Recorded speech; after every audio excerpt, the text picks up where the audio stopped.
Hi, everyone. My name is Hallie Caldwell, and I'm a member of the Quad Education team. I want to thank you all for joining us tonight to talk about early candidacy development.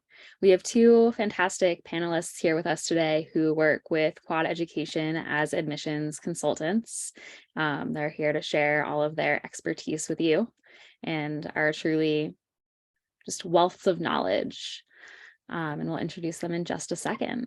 So just a little background on Quad Education. We're an admissions consulting company that helps students and families through the college admissions process, starting from middle school, early high school, all the way through actually applying to college and getting in and choosing where you want to go. And we help with every part of the process. So thank you again for joining us. We're excited to have you. So we'll introduce our panelists. We'll talk about what early candidacy development is, where to start, and then we'll go through the different application components and how to start thinking about those early and the things you should consider with those. And then we'll go through a timeline of each year of high school, the things that you should be focusing on and thinking about to make your profile as strong as possible. We'll go over some tips, and then we'll open things up for a Q&A. So feel free to add any questions that you have to our Q&A box, and our two panelists will answer your questions at the end of the presentation. We have Arianna Lee and Dominique here with us today, and they both happen to be Dartmouth alum. But I will let them introduce themselves. Arianna, can you give us a little background on yourself? Absolutely. My name is Arianna Lee. I graduated from Dartmouth College a little whiles ago with a Bachelor in Neuroscience.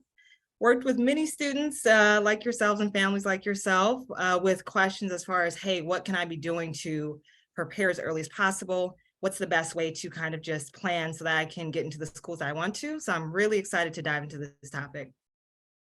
Fantastic. Thank you for being here. And Dominique, can you give us a little background? Absolutely. Hi, everyone. My name is Dominique Dadakian. Also a Dartmouth alum. We just met virtually and we found out we're a year apart. So small world in colleges, but I have found my way to Quad Education, having worked with students in the public education space, helping them get from the ninth grade all the way up through 12th grade, being an advisor to them as well as a teacher and a mentor. And I also have a background in pre-med. I was pre-med in college. And so that's kind of the path that I wanted to pursue. I've ended up in public education since, but I can kind of speak to that lens as well, as far as, what that looks like in college. And I'm happy to be here. Great. Thank you so much. All right. So we'll dive right in and talk about what exactly is early candidacy development. All right. So I can jump in first. The main goal of tonight's webinar is that we're going to talk about what it takes basically to get to the point where you are applying to colleges your senior year and even starting your junior summer, where you have everything it takes, the whole portfolio, the story, all of the experiences, the grades, the test scores to put your best foot forward for whatever goal college that you want to get into based on your career goals. And we're going to talk about how to start and what that process looks like, starting all the way in ninth grade and even sometimes in late middle school, all the way up through senior year. The earlier you start, the better chances you'll have, of course. While you don't need to know when you're 12, 13, 14 years old exactly what you're going to do, having a good idea of what your goals might be is very, very important, because you'll set yourself up to be able to do the things you need to do when you get a little bit older so that you're ready to go when senior year comes around. Thank you. I think you summed that up perfectly. Arianna, anything to add to that before we jump into how to even begin? No, that was summed up perfectly. All right. So where do you start? Awesome. So yeah, where to start? So it's never too early to start thinking about your goals. In fact, the earlier the better. You should be thinking about them when you start thinking as far as, hey, what do I want to do? What do I see myself when I grow up? What do I want to become?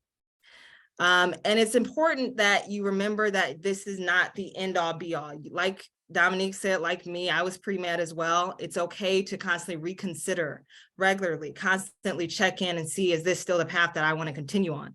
But the biggest thing is to continue this framework, so that way it can guide where you want to do, how you're going to prepare for college. So this means starting to look at courses. What courses am I going to take? Am I taking courses that challenge myself? Are these courses aligning to what I want to do in college?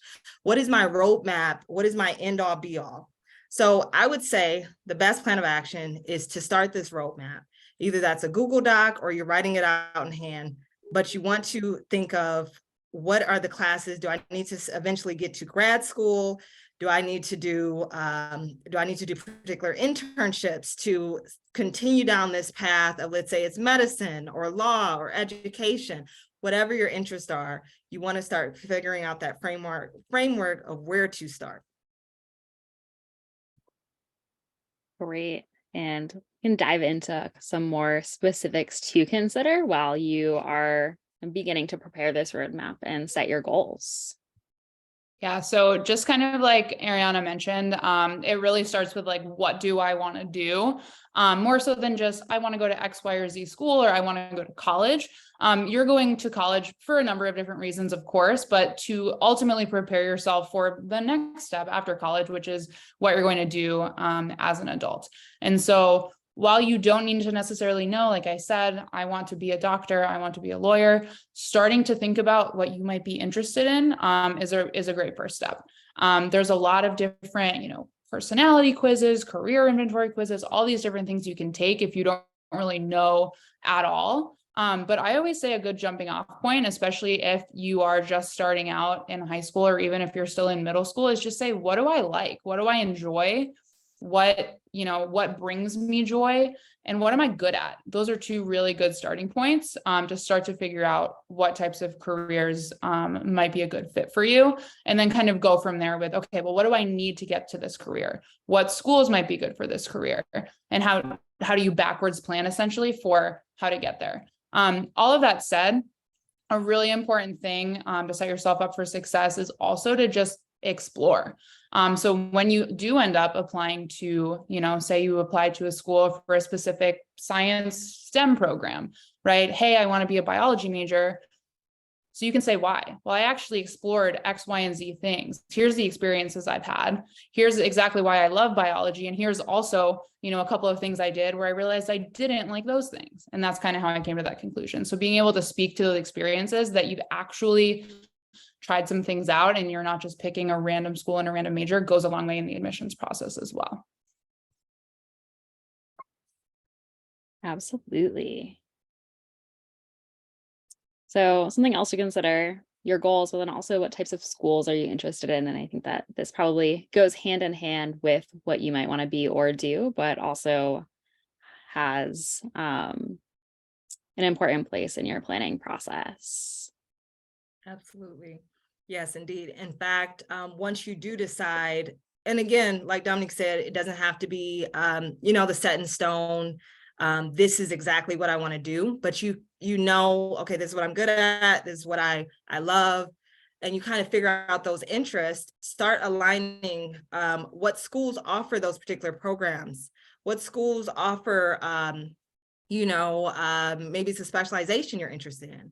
Do you want to do BSMD, or do you want to do accelerated programs? Are you considering the small liberal arts school? Do you want to go to an IV? Maybe you have your heart set on your state school. Or if you're like me in Michigan with thunder blizzards, maybe you want to go to Southern California, maybe look at different things that really align to what you're interested in. Create your match profile for your school. Start writing out a brainstorm out, maybe in a Google Doc, or you write it out, but you start writing out things as far as what you envision your future school to have.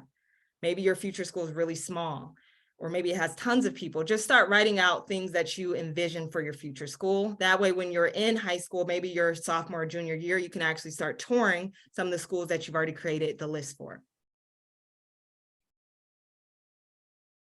Fantastic. All right, so let's talk a little bit about the components of college applications, and we'll dive into these in detail in further slides, but these are the things that you need to be thinking about as you move through high school. All right. Yeah. So these are the big four things that you really need to start to think about as you move into, again, planning ahead for college applications. So of course, number one is academics. This is going to include your GPA, your grade point average, which is all of your course grades for all of high school combined into one number that essentially says, here's how you did on average in all of your courses. In addition to that, the class rigor or the rigor of the classes that you're taking is going to be taken into account. And so, getting straight A's in all basic classes won't be weighted as heavily or won't look as good on a college application as maybe getting a B+ and an A- in an advanced placement or an honors class. And so that's definitely something to consider. You want to set yourself up for being able to take those advanced classes by challenging yourself early on. And so oftentimes an AP class will have some sort of either a prerequisite requirement or a requirement where you get a recommendation from a teacher to enter the class. And so it's important that you hit the ground running right when you enter high school as the kind of student that's going to get that recommendation, or that you're challenging yourself as much as is available to you. So that way you're eligible come sophomore, junior, senior year to take those AP classes. Standardized test scores are also a little bit less important. If you've been keeping up with some of the college admissions news, a lot of schools have gone test optional since COVID, really. And a lot of them are staying that way, at least for the meantime. I, of course, can't predict the future. I don't know exactly what that's going to look like, many years down the line. Perhaps there are some younger students on here and they may come back into play. I won't get too deep into it. There's a lot of reasons why we're kind of reconsidering the SAT and ACT, but it is something to consider. Something else, if you are a very strong test taker, that is something that, the tests again are optional. You might want to pursue them so you can show kind of that side of you. And so definitely something to consider. Am I a strong test taker? Is this something I'm going to want to pursue and take to add to my application? And so definitely something to think about. Extracurriculars, of course, this includes clubs, sports, leadership, working, getting a job, volunteering, all of those things that you do with your time outside of school count. Again, we don't have a ton of time to dive into this, but I could talk for probably an hour just about extracurriculars on its own. But it's important that you show commitment and passion to something. A couple of things. It doesn't have to be everything. And I think that's a misconception. So many students feel like, okay, I need to have a list of 30 things that I've done to impress colleges. One or two things that you've really dove into and you've taken a leadership role and you've really enjoyed and showed commitment to is just as good, if not better, than 30 things that you just tried out for a week or that you were barely involved with. So definitely keep that in mind. Letters of recommendation are huge. This is, again, where planning ahead is so important. You want to be that student that teachers know really well. And so when it comes time to write the letters of rec, you maybe have that teacher that you've had since 9th grade and you visit their classroom from time to time, or you've just really gone out of your way to build that relationship. And so when it comes time to get that letter of rec, it's a no-brainer. It's like, yeah, this student, I've known them for so long. I've built this great relationship. I see, in students I've worked with, they may have awesome test scores, great extracurriculars, and then they get really panicked when it comes time to write the letter of rec because they were that student that they feel like they don't have relationships with any of the teachers that they've had. And you can't build a relationship in 1 week before your application is due or a couple months before your application is due. So that especially requires a lot of advanced planning and just really trying to be the best human being, quite honestly, that you can be to make an impression on your teachers. Be helpful, be kind, be all those things that'll really make them want to write that letter for you when it comes time to do so. And then, of course, the personal statement. This is your college essay that you're going to write about who you are. This can honestly be the most daunting for a lot of students because there's just so many different ways you can take it. Again, could probably do a couple webinars over on what to put into your personal statement, but very important, again, to plan ahead and have those experiences where you're trying things out. And you're joining different clubs and you're going to camps and you're getting jobs, and all of the things that you spend your time doing will eventually, hopefully, turn into some meaningful experiences that you can, synthesize into, okay, here's the experiences I've had, here's who I am, here's what I learned, and here's where I'm going. yeah, I think that is my summary of the 4 components of college applications. Fantastic. Ariana, anything else to add there? No, that was great. And I always envision it as a puzzle piece, like each section being once you put all the puzzle pieces together, that's the picture of who you are. I think Dominique summed it up really great. Great. All right, so let's dive into each of these components a little bit deeper. So academics and standardized tests. Awesome. So yes, again, you cannot start, there's no timeline to start too early. Middle school helps build onto high school, which helps build onto college, and so on and so forth. So it's very important that, let's say you are looking, if we have younger people on the call or families, middle school, this is great because, again, how you perform may open the door for maybe some more advanced courses your 9th grade year. And again, how you perform in those courses you're in high school will open the doors for APs and, again, more advanced placements or IVs and so on and so forth. So it's very important to try your best, be on your best behavior always. And if you're struggling, reach out to your teachers, work with them after class. Again, that goes on to build into your letters of recommendation. The teachers seeing how hard you're working, seeing that you are dedicated to your classes and that you are challenging yourself and taking harder classes than you would have. So everything is a building block onto the other.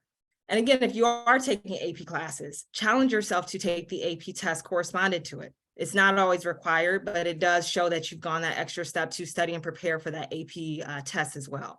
And if there are no APs or advanced placement classes available to you, sometimes there are dual enrollment. Try and take a dual enrollment class. Just keep pushing yourself. And if there's nothing like that available in your school, then maybe you study and you again take that AP test outside of class, or you go take college courses outside of school. Just keep trying to push yourself and show to eventually admissions officers that you are trying and you're dedicated to your coursework. And again, SAT and ACT, they may be test optional, so you don't have to take them. But I always say, why not? Why not take them? At least see how you do. If you don't do well, you still have the option of not submitting those test scores. If you do know that you're not a great test taker and you know that, hey, I keep getting a low score, and you keep spending more and more time preparing for those SATs or ACTs, don't. If you know that it's just not, it's not working out, then I would say don't spend additional time taking away from your studies to take a test that is, again, just test optional. But do prepare for the PSAT or pre-ACT and make sure that you stay on top of your grades. Even when you're a senior, even when you have your accepted college admissions, they still check. I promise you, do not slack off. Continue to go to class, and and again, the later you wait to start paying attention to all of these things, the less time you have to prepare. I'm not, I was a procrastinator from one procrastinator to hopefully not another procrastinator. Don't do it. It saves so much stress later. It really does. All right, Dominique, do you want to dive into extracurriculars a little bit more?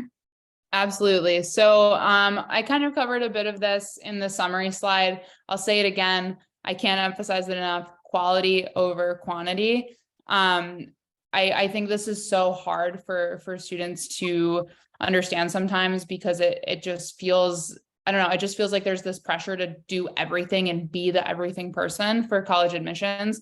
That isn't necessarily the case. If sports aren't your thing, don't force yourself to play a sport because you feel like it's going to look good.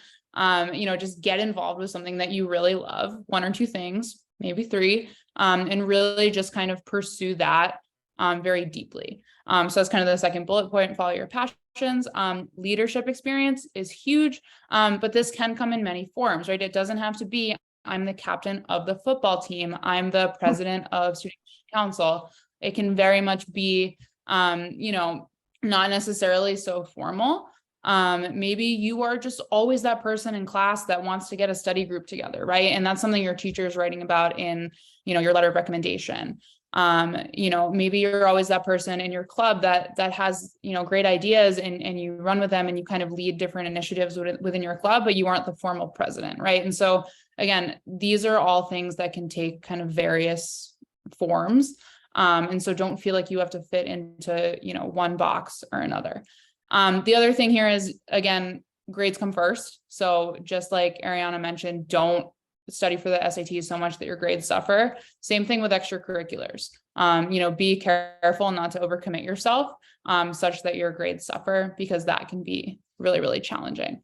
One other thing I would add that kind of, just relates to all of this in general is don't put pressure on yourself to do something that looks super impressive on paper. I think I have students come to me and say, I feel like I need to start a business or I need to start a charity and like do these like amazing sounding, super big things to get into these schools that they know are very competitive, right? Your IVs and your very elite schools. I would rather, and when I say I would rather, admissions committees would rather see that you have committed yourself to something that means something to you and that you've had a, significant impact on the communities around you, than for you to say, I own a company and then have nothing to say about it because you literally just like did it to say you did it, right? You like put together a business for whatever purpose, but you like didn't commit yourself to it. And so, better to have something that you can speak to, even if it's not, the most impressive thing on paper, than to have something that, is just words and you don't have really a lot of passion or commitment to back it up. Perfect. Absolutely. Can't tell you how many times a student has asked, what can I do for a passion project? Can I start this extravagant, over the top idea? And it's wonderful. And it's excellent. I love that drive that they have. But at the end of the day, if you don't have the time to do it, it's just an idea, That's such a true point. Absolutely. All right. Personal statements and letters of recommendation. Awesome.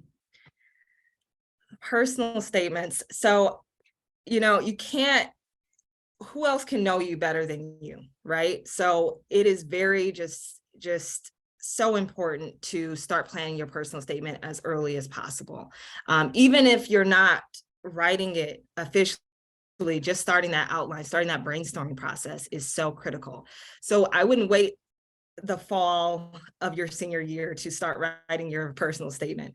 If you can start, let's say the beginning of your junior year or towards the end of your junior, just before, just don't wait till the last minute to start this, because it is the bread and butter, I would say, of your application. I would say too, for your personal statement, if you can start brainstorming again as early as possible, but with that, think of this as a fun process.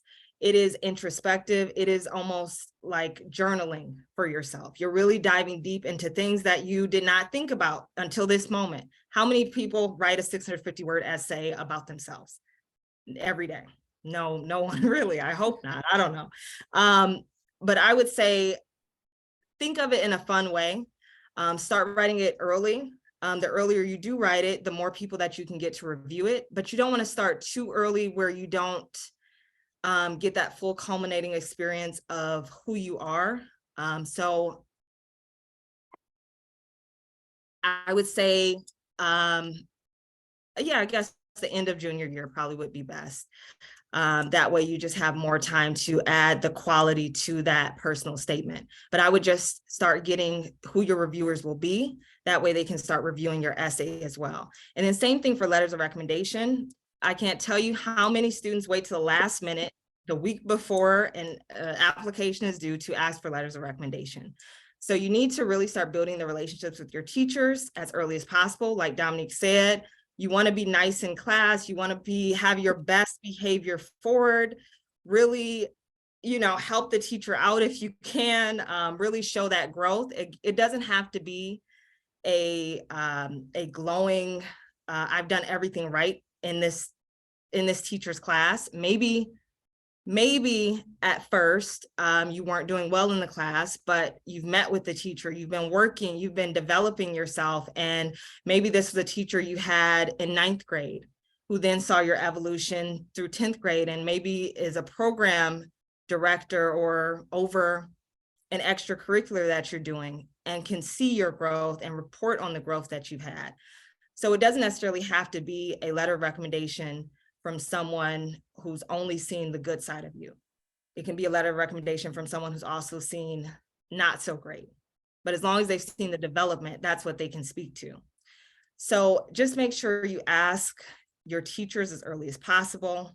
Ask them your junior spring. Start working on your letters of recommendation, personal statement in your junior spring. That way you can have it together and be done before, let's say, before September of your senior year, and you're not rushed and crammed to do everything at once, and you're not stressing because you're trying to study for the SAT and ACT, and you're also adding everything on to complete. So start as early as possible. I think that's the biggest theme of the webinar today, is the earlier you can start, the better. Yeah. All right, let's talk about what a timeline looks like for building your college profile. And we'll start with middle school. You don't necessarily need to know where you want to go or where you want to be in middle school, but Dominique will dive into how you can build a good foundation for yourself. Yeah, for sure. So this is crucial. Middle school luckily doesn't really count in a lot of ways, or in most ways, honestly. So who you are in middle school is not going to formally show up in any way on a college application or on your transcript. Your grades are not factoring into your GPA yet. Nobody's going to see what classes you took in middle school. But this is the time where you set yourself up to hit the ground running, because the second you start 9th grade is when things start to get tracked, right? And that's where you have, the paper trail, if you will, of exactly what you've done with your grades and the courses you've taken and all of those things. And that is going to show up on, a college admissions officer's desk. And so can you set yourself up with good study habits so that you have good grades starting as soon as you get to high school? Reading is a big thing that actually I think is, I don't think it's talked about enough. Reading is super important. And especially when you start to get into AP classes, you're going to have lots and lots of reading to do. And take it from me as someone who struggled with reading, it can be really tough to keep up in a class where otherwise you'd be successful. But if you just can't keep up with the volume of reading because you're struggling and you're reading slowly and you can't get through it, it makes things so much harder. So being a good reader, having a big vocabulary is super important. Also, reading will really improve your writing. And writing is another thing, depending on what classes you're taking. Again, when you get into the AP realm, which is where, a lot of students really need to be, if you're looking at elite colleges, writing becomes really huge. You need to be able to write clearly, and, with a lot of power, I would say, a lot of persuasion in a lot of these classes, and reading a lot will help you to kind of see what good writing looks like. So definitely do that. Explore your interests. Like we've talked about before, this is a great time to just start to figure out, what am I good at? What do I like? And how might that translate to a career, a college major, whatever it may be. Talk to your friends and your family about the work that they do, where they went to college. Start to get a sense of what type of education you need to get certain types of jobs. Just start to familiarize yourself with what college is.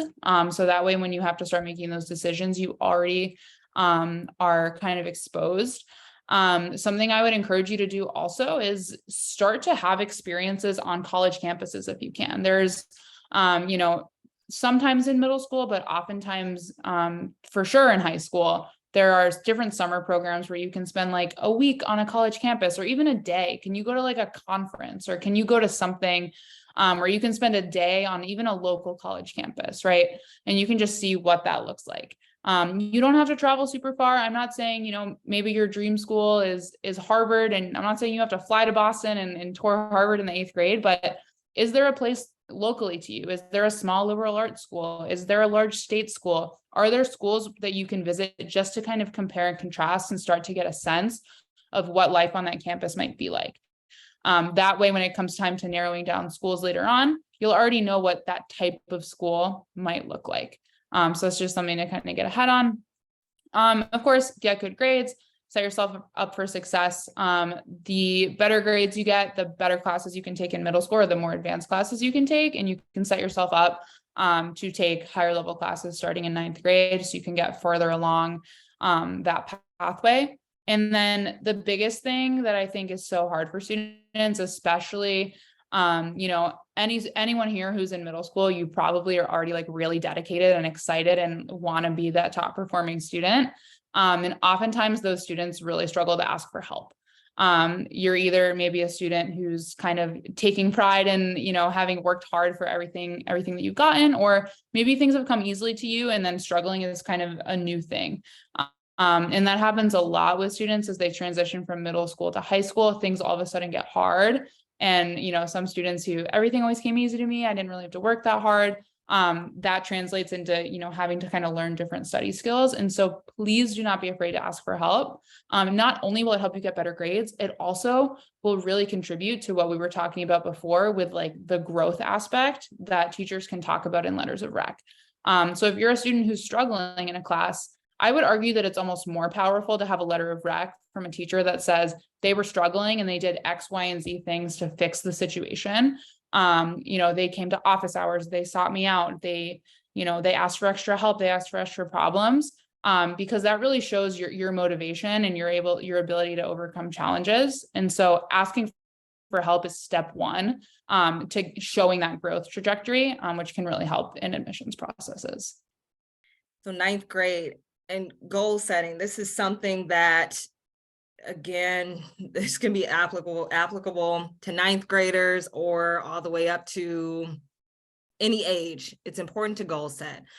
So whether that looks like what classes do you need to take to graduate, what classes do you need to take before AP classes are available, or ones that are of interest to you, just start writing out that goal list and to-do list. If there are things that you need to do daily, I would say get a planner. I can't say this enough. I need to do one. I need to get one as well. But get a planner and start writing your daily to-do list, and then have your overarching larger goals as well. So if hey, I really want to go to Harvard, and Harvard requires all of what it takes to get to Harvard's level, or to be a standout candidate for Harvard. Maybe you need to have all of these particular type of AP classes and really stand out and really take really challenging courses, and you want to make sure you get your ACT class, whatever it is. Start writing your daily goals, just so that you can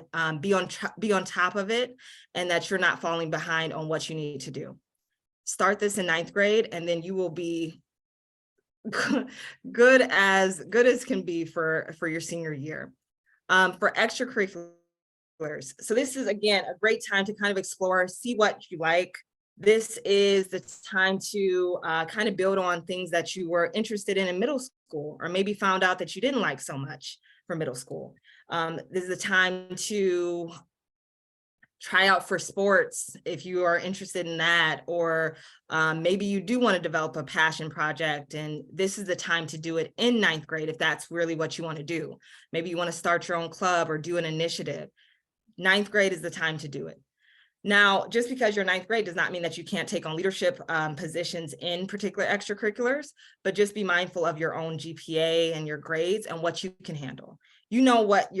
What your metaphorical plate looks like. So don't just keep adding to it just because you feel like you have to, especially if you have that I can do anything attitude from middle school. Kind of ease back and adjust yourself to a 9th grade setting and figure out what will work and what doesn't as you're adjusting to classes that might be more challenging, or adjusting to a new environment. Don't add too much to your plate that makes it difficult for the rest of the year. Again, build relationships. This is the perfect time to ask questions, ask as many questions as you can to your guidance counselors, to your teachers. Just really start building out those relationships. That way, if you're struggling with classes, you have teachers that know that, hey, this is a student who's dedicated. They've been very responsive in class, or trying to figure out what to do. You go to your counselors, maybe you have things that you're interested in. They are great at knowing what's available locally. So that's great to establish that relationship with your counselor as well. That way they can refer you to sometimes scholarships, refer you sometimes to internships or programs that you wouldn't have known about. But because you've shown that interest, now you are top of mind when they're thinking of those things. And they're also there to help you do your best and succeed. But ninth grade is your time to be that small fish in the larger pond and kind of, spread your wings and figure out what works for you. All right, 10th grade. All right, awesome. So 10th grade is basically when you start to get a little bit more serious about stuff that you've already been thinking about. And so 10th grade extracurriculars, let's start to think about what things am I involved in? What am I enjoying? And maybe what do I want to drop? Is there anything where you're like, all right, I explore this, I don't love it. Is there a way that you can make space in your schedule to get more involved in something you love, to take on a leadership position in something you love, and maybe drop something that isn't, really bringing you a lot of joy or passion? So that's something to start to think about in 10th grade. Definitely really time to start to think about standardized testing. Take the PSAT, take the pre-ACT, figure out which test feels best to you. Figure out, does this come easily to me? I'll be fine. Or maybe you want to start working with a tutor, enrolling in a prep course, something like that. So that way you're able to take that test later on. Something else I just want to kind of mention briefly about standardized tests. I know we talked about test optional schools.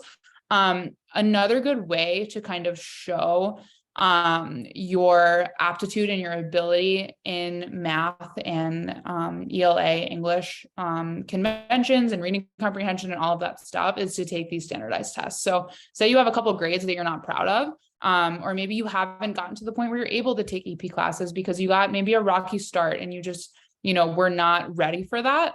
This can be another way to prove yourself. Hey, I wasn't able to take AP Lit, but look at my verbal reading score on the SAT and the ACT. I figured it out and I studied for this. So that's just kind of another way, another data point for colleges to be able to say, okay, this person again has shown this growth, even though one thing wasn't, 100% perfect, they have grown and they have been able to show that in this way. So something to think about for sure.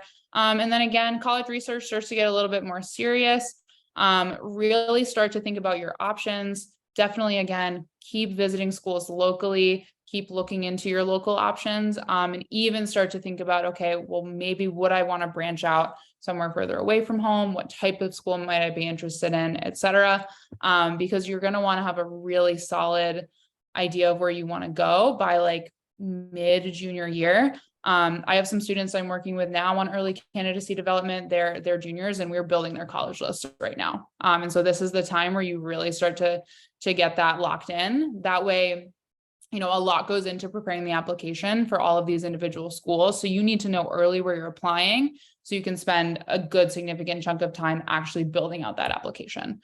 So 10th grade is really the time to start to figure that out. Junior year. Awesome. Junior year, the fun year. That's where everything just comes at you. But SAT and ACT. So again, it is, a lot of schools are test optional. And like we said before, if that's just, if you've dedicated enough time and you've taken the SAT and ACT and you already have your scores, or they're not, or you feel like it's taking too much time away, then of course, that's something that you decide, okay, I'm not going to spend any more additional time taking the SAT or ACT. But while not all schools require those scores, it does not hurt to take them. Again, if you scored low, that's something you can decide, hey, I'm just not going to turn in my score. But I would say to, again, just take it and see how it is, and really just get your feet wet with how you do on the SAT or ACT. And again, if you do well on one, you might not do as well on the other, and vice versa. So sometimes it depends on the style of the test. It might work for one student, wouldn't work for another. And do as much college research. So more college research your junior year. This is when you're really actively taking those college tours. I would say start locally. if you want to go to your local state schools, or if you want to go to the school on your list that's really just your top school, maybe plan to visit there. But begin building a list of schools that you want to apply to, your safety, match, and reaches. But again, that's something that your quad counselor can work with you on, but you really want to start narrowing down your list more your junior year. And again, this list is not an end all be all, it's not set in stone. It can be, you can edit it if you decide, hey, I visited this school, I don't like the campus. It just doesn't have an ice cream machine. I don't want to go there. You scratch it off the list and you figure out what works better. So this is the time to really dive into that. And then you start preparing for your applications in your junior year. So this is, again, you're brainstorming your personal statement, thinking about what theme you're going to work with. You're working on the brag sheets for your letters of recommendation so that you can give to your potential recommenders. And the brag sheet, again, that is almost like your resume, things that you've done in the particular recommender's class or projects that you worked on, awards that you won, things that you really want them to highlight and know about you, even though they should know a lot about you. If they're the recommender that is going to be a great recommender, you should already have a good relationship with them. But even still, teachers have a lot of students. It's important to refresh their memory and give them some ideas to work with. Don't leave these until the last minute. Again, teachers have a lot of students. They don't have that much time, that much energy. So please make sure that you give them enough time to write a glowing letter of recommendation for you. I think just want to touch on the important fact that you brought up about being able to make changes to your plan. If you are making a college list, you can take them off, you can add them. But I think that goes really into everything. If you decide your freshman year of high school that you're going to be a doctor, you're going to go to med school, and junior year, you decide you really hate chemistry, you hate biology, you don't want to do that, because you started early, you have the ability to pivot your goals and still be set up for success if you decide to go in the completely opposite direction. So you don't need to, none of this is set in stone, but all of these will give you a good foundation to get you to where you want to be, regardless of the choices you make. 12th grade. You're just all about right, done. here's the fun part. You've made it. So yeah, you're applying to college. Ideally, if you're doing this, I don't want to say the right way, but if you're doing it in like the least stressful way possible, you've already finished most of your application materials, like putting together your resume, your activities list, your personal statement has been drafted and looked over and redrafted a couple of times. Your recommenders have already hopefully written your recommendation over the summer, and you are good to go. You've taken your test, your test scores, so you can just go into senior year feeling good and just kind of hit submit, put some finishing touches on the application. Depending on which application type you are doing, you may find out that you've gotten into college before you even go on winter break if you're applying in one of the early programs, at which point you can kind of just coast until the end of senior year. But I don't want anybody to take that too seriously, because it is important that you do keep your grades up. So I know a lot of people say like, great, I did it, and I'm going to like do whatever I want for the rest of the year. To an extent, yes, like it is a lot less stressful. There's a lot less pressure on you, but you still need to stay involved in the things that you're involved in. You still need to get good grades. Colleges do rescind acceptances, and your guidance counselor will have to send a final transcript to the school that you'll be going to at the end of the year, and at the mid-year as well. So they will see your grades. And so this is not a time to, completely go off the track, but definitely a time to, again, enjoy the rest of high school, and really take all of that in and spend time with all your friends. And so one thing that I've told so many of the 12th grade students that I've actually taught is like, please don't stress yourself out. I want you to enjoy all of the awesome things that go along with senior year. Don't make it stressful on yourself by not being prepared and planned ahead. So hopefully senior year is not a stressful time, and it's mostly exciting with acceptances and big exciting decisions. All right, so we'll go over a couple of tips that we have for you to think about as you go through this journey, and then we'll dive into the Q&A session. So keep popping questions in the Q&A box, and we'll get to those in just a minute. Awesome. And as Dominique just said, take this process seriously, but don't forget to have fun. You know, it is still your high school career. You're only going to experience this once in a lifetime. So just, you know, take it as you go, but don't slack off. It is still a serious process. It still does lead up to all of the steps that you want to do in the future. So don't wait till the last minute. Don't be a procrastinator. Start as early as you can. Know that you don't need to have all of the answers right now. If we did, life would be so much easier, right? But it's okay to change your mind. Follow your interest. You know, it's okay if everything is not all about your future career path. It's okay to have, if you have a hobby in cooking, to take cooking classes or do things that you love as well. It doesn't necessarily have to be all focused on school or college or career focus. It can be things that you have a passion in as well. Don't do things because you think it's what a college would want to see. Admissions officers can see that and spot that a mile away. They can also spot that in your personal essays as well. If you're thinking, hey, I'm going to write it this way because I think this is what an admissions officer would like. No, don't do it. Live as if you would live. Be the you that you are. Follow your interests and follow the path because that's what you actually want to do. And in case we haven't mentioned this enough the entire time, start early. Start as early as you can. Middle school will build the building blocks for high school, which will build everything for college, and everything will make your life easier. The more you plan, the more you are starting early, planning as much as you possibly can plan, you know, given within reason, and check in on your goals regularly. So get the planner or get the to-do list out and just reevaluate or adjust your plans how you see fit or how you need to. But you really want to check in on them daily. You want to be doing something every day that's progressing yourself. So whether it's reading a book, whether it is writing your introduction paragraph to your personal essay, or maybe you're studying 30 minutes for the ACT that you're planning to take, just do something every day and check in on yourself. Hey, what did I do? What did I do that was towards my overall goals? That's important. Use the resources available to you. And by resources, you have so many.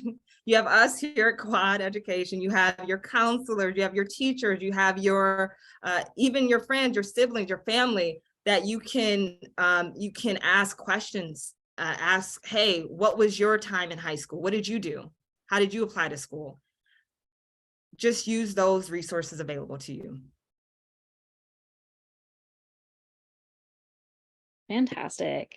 Dominique, any other tips that we didn't hit on that you have? I mean, I think we hit them all. I would just kind of want to underscore again, like, be your authentic self. Do not try to fit into any sort of mold or try to make yourself seem like something that you're not. The most impressive candidates are super self-assured and confident in who they are, and they've just dove into something that they're passionate about because they truly love it. And that just speaks volumes more than someone, again, who's trying to fit a certain mold because they want to go to a certain school. So please, please, please just be yourself, dive in, do the things you're passionate about, and hopefully things will fall into place. Hard work and passion will take you a long way for sure. All right, so we have quite a few questions that we'll dive into.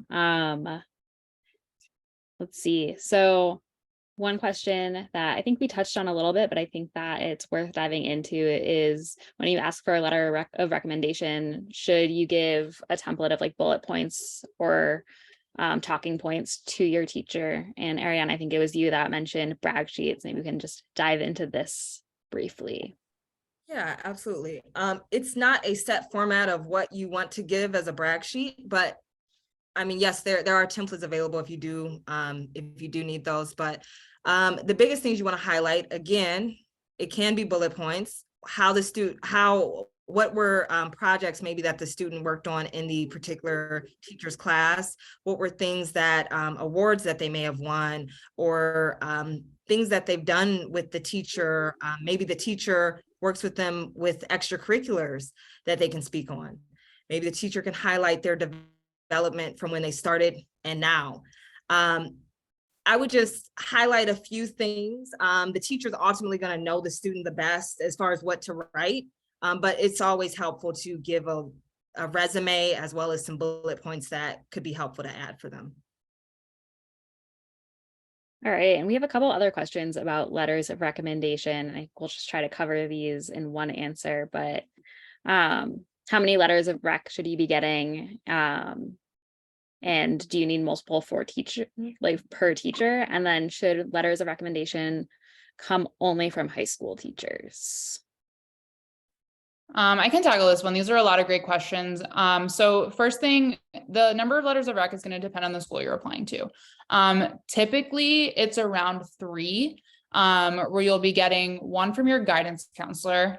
And this is a little bit more standard, so you don't necessarily have to have an incredible relationship with your guidance counselor. I understand that some students go to huge high schools where you maybe meet with them once or twice and they're not a huge part of your academic journey, but they'll just kind of like speak to, you know, the things that you were involved in at that school and the context of your school itself. And then the other 2, one of them should come from a teacher, and it should be a high school teacher at least. If you have like a middle school teacher who's someone who is super foundational in your life and you've kept up a good relationship with them and they kind of know you as a person, that's an awesome extra letter to include. But the purpose of the high school teacher recommendation is to be able to speak to, you know, who you are as a person in that current moment, or as current as possible. And to also speak to, in some cases, your you know, academic interest and aptitude in some certain area. And so some schools are different than others. You know, in the case of Dartmouth, they really are kind of recruiting a more general student. So they actually refuse to let you even pick a major until you're a sophomore, right? And so they want to know, are you passionate about something? And what is it? And if you're not, that's okay. But, you know, not that you're not passionate about something, but that you're not sure that you want to do something. But they want to know more so who you are as a person. Some schools that are a bit more technical, where you're applying to like a specific, you know, I'm applying to the STEM college to be a biology major. That's a little bit of a different story. You probably want a STEM letter of rec that can show, okay, this person who is entering this very specific program, you know, they love biology. Here's how they've shown it. They are, you know, they're advanced in biology in some way, and here's the classes they've taken, blah, blah, blah. And so it really depends on what program you're applying to. But at a minimum, 1 high school teacher, your guidance counselor, and then someone else. And so that can be another high school teacher. It can be a boss from work. It can be someone, you know, a sports coach, something like that. All right. And then this is a question you might know the answer to, and it also might change. Are IVs test optional? I can jump on this one Yeah. too. So yes, for this year. I actually just double checked this year, this admission cycle, all 8 of the IVs are test optional.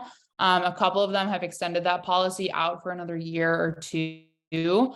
But other than that, like they basically just said up until X year, we are test optional. And so I can't say, depending on what grade you're in right now or when you'll be applying, that they will be test optional then. But at least for this year, all IVs are test optional.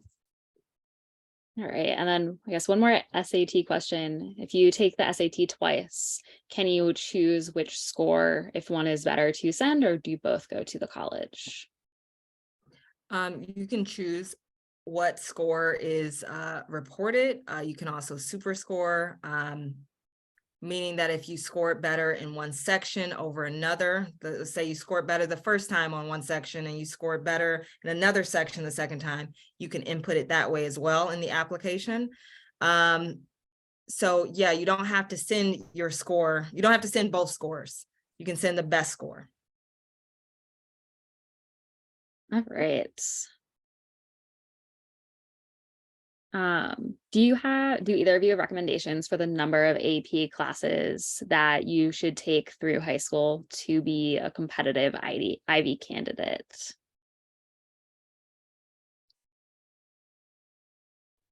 I can jump in. I mean, I think we're both going to probably say the same thing. Like, it definitely depends. I think a big thing to kind of underscore right now is, I don't want anybody to walk out of here and say, okay, well, they said I have to take 5 AP classes to get into an Ivy League school. It really, you need to show that you've challenged yourself. And the important piece here that not a lot of people know is you need to show that you've challenged yourself to the extent that you can in your school environment, right? So maybe you're at a school that doesn't offer, 20 AP classes. I don't even know if there is 20. I don't think there is. I'm just saying that, but maybe you're not at a school that has a really robust AP program. That's not your fault, right? And so have you challenged yourself and taken the most advanced classes that you can in your areas of interest? That is really the question we're asking. And this is where that guidance counselor letter of rec comes into play. This is where the school profile comes into play, where, the admissions officer will get essentially a list of all the courses offered at your school and what that looks like. And so if they see, okay, they had plenty of AP classes offered and they only took 1, right? That's different than we offered 3 and they took 2. And so it just really depends on what your school offers and what you're interested in. There's really no set number. I would say challenge yourself as much as you can to the extent that you can, while you can also keep up other things like your extracurriculars, test prep, all of these other things. Perfect. I think that definitely answers it nicely. So I think we're just about wrapped up for today. There are a couple more questions that we have in our bank, but a lot of them are questions that are probably going to be best answered when looking at your profile as a whole, and not something that we can answer here because we don't know you, we don't know what your school looks like or your profile. So feel free to go get a consultation on our website and our team can help determine what a good course for you to take is in your individual situation. I think so much of the college application process is very specific to each person's individual profile and backgrounds. And it's not a one size fits all process. And also, we have a lot of other webinars on our website that you can go back and take a look at on writing personal statements, choosing extracurriculars, starting a passion project. So you can go watch those for free on our website and also tune into other webinars that we have coming up in the future. I want to thank you all for being here. It was a pleasure to have you. Dominique and Ariana, it was fantastic as always to have you both. I know I learned a lot. I'm sure everyone else did too. Hope everyone has a really great evening. Thank you all so much. Have a great night. Thank you. Thank you all.